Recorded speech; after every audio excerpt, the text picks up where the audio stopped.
ദേശീയ രാഷ്ട്രീയത്തിലേക്ക് നമ്മൾ കടന്നാൽ മോഡിയുടെ തരംഗം ആഞ്ഞടിക്കുകയാണ്. ഈ പണ്ട് മാവോ പറഞ്ഞ പോലെ whether you like it or not it is a reality. അതിന് ഒരു മാറ്റം ഈ പാർലമെൻറ്റ് തെരഞ്ഞെടുപ്പിൽ ഉണ്ടാകുമോ? പ്രത്യേകിച്ച് രാമക്ഷേത്രം ബി ജെ പിയുടെ പ്രസിഡന്റ് കെ സുരേന്ദ്രൻ്റെ ഇൻ്റർവ്യൂവിൽ അദ്ദേഹം പറഞ്ഞത് കേരളത്തിലും അയോധ്യ തരംഗമുണ്ടാകും, മോഡി തരംഗമുണ്ടാകുമെന്നാണ്. കുറച്ച് വോട്ടുകൾ കിട്ടാൻ വേണ്ടി നടത്തിക്കൊണ്ടിരിക്കുന്ന ശ്രമം ഇന്ത്യയെ ഭിന്നിപ്പിക്കാനുള്ള ശ്രമമായിട്ട് മാത്രമേ എനിക്ക് കാണാൻ സാധിക്കുകയുള്ളൂ. ഒരു മതേതര ജനാധിപത്യ രാഷ്ട്രത്തിലെ പ്രധാനമന്ത്രി ഒരിക്കലും ആ ചടങ്ങിൽ ആ കാർമ്മികത്വം വഹിക്കാൻ പാടില്ല എന്ന് ഞാൻ ഉറച്ചു വിശ്വസിക്കുന്നു. പക്ഷെ ഒരു കാര്യം, കേരളത്തിലുൾപ്പെടെ ബി ജെ പിയുടെ സംഘപരിവാറിൻ്റെ നേതൃത്വത്തിൽ ലക്ഷക്കണക്കിന് വീടുകളിൽ അക്ഷത വിതരണം നടന്നു. സുരേഷ് ഗോപി മത്സരിക്കുന്ന തൃശ്ശൂരിൽ പ്രധാനമന്ത്രി 2 പ്രാവശ്യമാണ് വന്നത്. അദ്ദേഹം പ്രമുഖർക്ക് അക്ഷതം നേരിട്ട് ഗുരുവായൂരിൽ നൽകിയ ദൃശ്യങ്ങൾ അങ്ങ് കണ്ടതാണ്.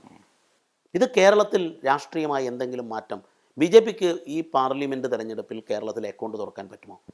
സത്യത്തിൽ ബി ജെ പി അല്ല കാര്യങ്ങളൊക്കെ തന്നെ നിയന്ത്രിക്കുന്നത്, രാഷ്ട്രീയ സ്വയം സേവക സംഘമാണ്. ഏറ്റവും അധികം ശാഖകളുള്ളത് നമ്മുടെ കേരളത്തിലാണ് എന്ന് പറഞ്ഞാൽ ആർക്കെങ്കിലും അത് വിശ്വസിക്കാൻ സാധിക്കുക നിസ്സാരമല്ലത്.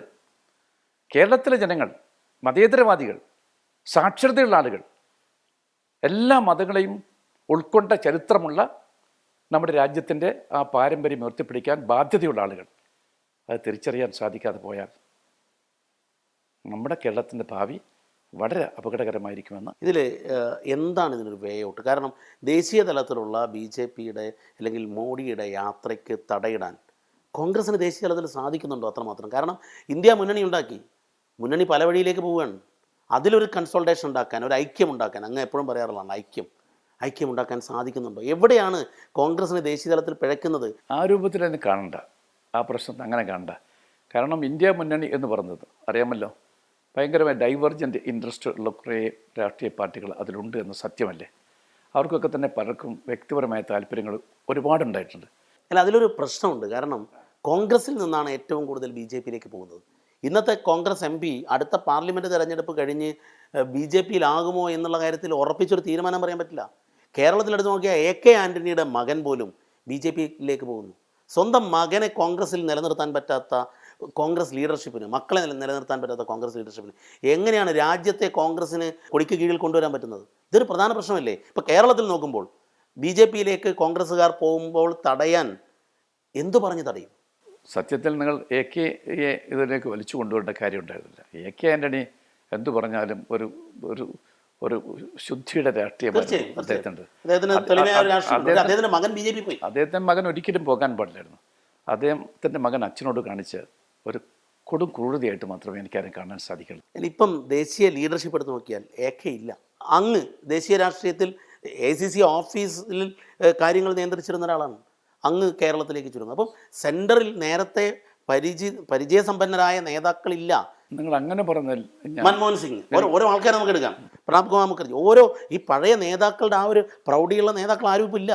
എല്ലാവരെയും ഒരു പാൻ ഇന്ത്യൻ പാർട്ടി എന്ന രൂപത്തിൽ ചേർത്ത് പിടിക്കാൻ സാധിക്കുന്ന ഒരു നേതൃത്വ വൈഭവം ശ്രീ രാഹുൽ ഗാന്ധിക്കില്ലേ? രാഹുൽ ഗാന്ധിയെ പോലെ ഒരു ജനപ്രിയ നേതാവ് എത്രയുണ്ട് ഇന്ത്യൻ നാഷണൽ കോൺഗ്രസ്സിൽ? രാഹുൽ ഗാന്ധിക്ക് ഒരുപാട് ക്വാളിറ്റി ഉണ്ട്. ഒന്ന്, അദ്ദേഹം ഔട്ട് ആൻഡ് ഔട്ട് സെക്യുലറാണ്. അദ്ദേഹം സീറോ ടോളറൻസ് ടു കറപ്ഷൻ, ഒരു കറപ്ഷനും ഇല്ലാത്ത ഇൻകറപ്റ്റിബിളായിട്ട് ഉള്ള ഒരു നേതാക്കന്മാർ ഒരാളായിട്ടാണ് എനിക്കറിയാം. അങ്ങനെ തന്നെ കറപ്ഷൻ ഇല്ലാത്ത ഒരു നേതാവായ മുല്ലപ്പള്ളി രാമചന്ദ്രനെ KPCC പ്രസിഡന്റ് സ്ഥാനത്ത് നിന്ന് മാറ്റുമ്പോൾ ഇതേ രാഹുൽ ഗാന്ധി അവിടെ ഉണ്ടായിരുന്നു. എ കെ ആൻ്റണി ഡൽഹിയിൽ നിന്നും ഫ്ലൈറ്റ് കയറി കേരളത്തിലേക്ക് തിരിച്ചു വരുമ്പോൾ ഇതേ 0% ടോളറൻസ് ടു കറപ്ഷൻ ഉള്ള രാഹുൽ ഗാന്ധി ദേശീയ തലത്തിൽ ഒന്നാമനായി പ്രവർത്തിക്കുകയായിരുന്നു കോൺഗ്രസിൽ.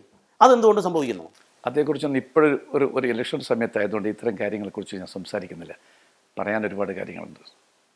ഏതായാലും ദേശീയ രാഷ്ട്രീയ രംഗത്ത് രാഹുൽ ഗാന്ധിക്ക് വളരെ പോസിറ്റീവായിട്ടുള്ള, പ്രോ ആക്റ്റീവായിട്ടുള്ള ഒത്തിരി കാര്യങ്ങൾ ഇനിയും ചെയ്യാൻ സാധിക്കുമെന്നാണ് എൻ്റെ പ്രതീക്ഷ.